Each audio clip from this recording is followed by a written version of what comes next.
May nationwide transport strike ang grupong Piston at Manibela sa Lunes at Martes.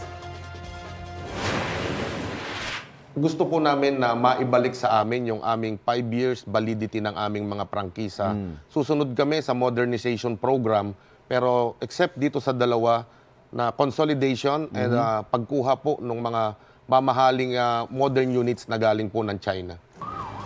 Ayon sa chairman ng Manibela na si Mar Valbuena, gusto nilang bawiin ng Pangulo ang sinabi niyang wala ng extension ang PUV consolidation deadline sa April 30. Sabi ng Piston at Manibela, aabot sa 100,000 jeepney drivers ang inaasahang lalahok sa Tigil Pasada. Nakahanda naman daw ang LTFRB na mag-dispatch ng mga libreng sakay para sa mga maapektuhan. Dagdag nila, tuloy-tuloy pa rin ang PUV consolidation hanggang katapusan ng Abril. Ang hindi makakapag-consolidate ay mawawalan na raw ng prangkisa. Samantala, simula sa Lunes din, April 15, ay ipagbabawal na sa ilang national roads sa Metro Manila ang mga electric tricycle at bike o e-trikes at e-bikes.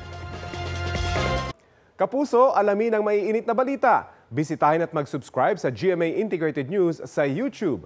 Sa mga kapuso abroad, samahan nyo kami sa GMA Pinoy TV at sa www.gmanews.tv.